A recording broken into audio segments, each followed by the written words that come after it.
Naam, tukitoka Nairobi sasa tufululize moja kwa moja hadi katika kaunti ya Wajir. Wakati taifa linaposherehekea siku kuu ya Madaraka, wakazi wa Wajir, hasa wale walioathirika na makabiliano hivi majuzi, walikuwa na wito mmoja tu kwa serikali, nao ni kuitaka serikali kudumisha amani. Wito huu umejiri siku chache tu baada ya watu 12 kuuawa katika kijiji cha Gunana, eneo bunge la Tarbaja. Mwanahabari wetu Faisal Abdurrahman na maelezo zaidi.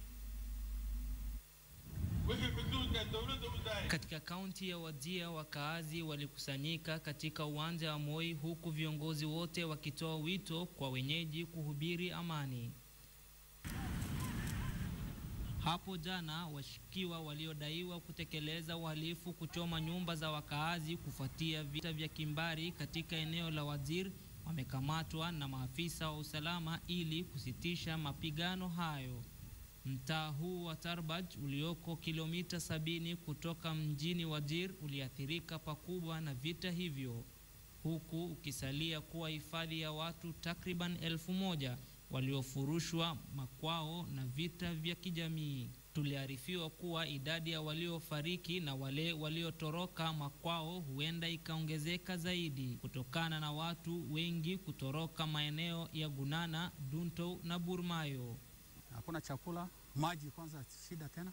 Tumekubaliana ya kwamba mikutano sasa, tutaanza mikutano ya kuleta uwiano na amani katikati ya watu. Shirika la Msalaba Mwekundu lilitoa msaada kwa wakimbizi kuwapa hifadhi. Many people when they leave their homesteads and their livelihoods and they're affected by conflicts, they move with no time to.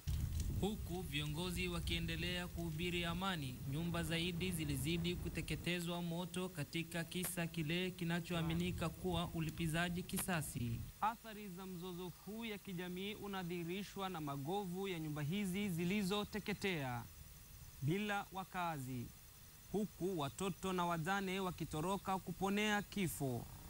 Kwao wamesalia tu kuwa wakimbizi katika mahame haya. Faisal Abdurrahman, KTN katika jimbo la Wajir.